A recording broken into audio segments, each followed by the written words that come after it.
Oui, attends, également. Gérald, merci beaucoup de vos lumières. Jean-Sébastien Cloutier, des réactions à ces mesures économiques?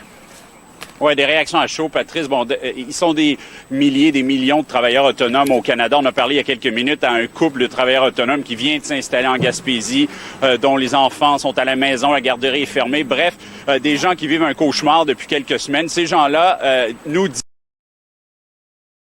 une question de survie, d'avoir des liquidités, que les mesures annoncées par Ottawa aujourd'hui leur donnaient un peu d'air, ne serait-ce que d'attendre quelques mois avant l'hypothèque, ne serait-ce que d'avoir cette allocation d'urgence-là équivalent à l'assurance emploi, plus d'argent pour les enfants, etc. Et évidemment, il y a ces entreprises partout au Canada, particulièrement les PME, qui sont inquiètes. La Chambre de commerce vient, il y a quelques secondes, de me dire que c'était un plan, la Chambre de commerce de Montréal, un plan ambitieux, une aide inégalé qui va permettre de conserver de l'emploi.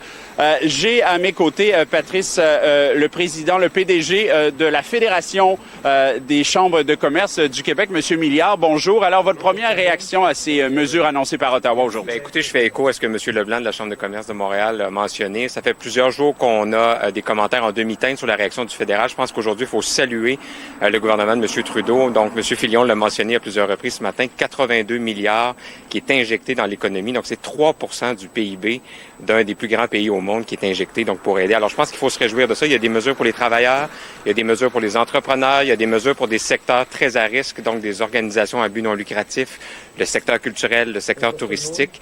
Évidemment, on ferme la plus grande frontière terrestre au monde aussi. C'est quand même pas banal comme matinée, mais globalement, la communauté d'affaires est très heureuse ce matin. Ça répond à vos attentes. Est-ce qu'il y a des choses qui sont pas là que vous auriez voulu qu'elles y soient? Ben, en fait, je pense que le principal point, ça va être de s'arrimer avec les annonces qu'on va avoir demain, probablement, du gouvernement du Québec. Alors, on s'attend, entre autres, à ce que, je pense, entre autres, aux dates sur le rapport d'impôt. Donc, ça serait intéressant qu'il y ait un arrimage pour que ce soit simple pour les Canadiens. Donc, on espère justement qu'il va y avoir un guichet unique où les gens vont pouvoir avoir accès à toute l'information en même temps. On s'attend aussi à ce que les organismes publics, le gouvernement, deviennent ce que j'appelle un payeur exemplaire. Alors, il y a plusieurs entreprises au Québec qui sont en attente de sommes du gouvernement en tant que fournisseur et on aimerait ça que le gouvernement donc montre le chemin de ce côté-là.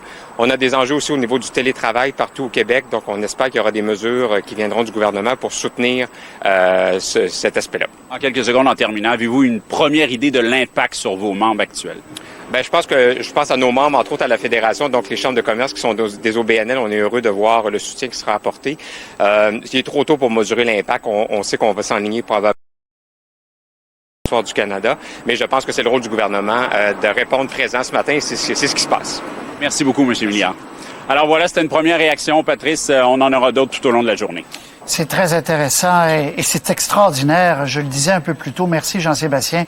Comment des nouvelles extraordinaires nous paraissent, non pas ordinaires, mais on s'habitue à annoncer des choses qu'on ne croyait jamais annoncer dans notre vie. La fermeture de la plus grande frontière terrestre sur la planète, c'est quand même quelque chose.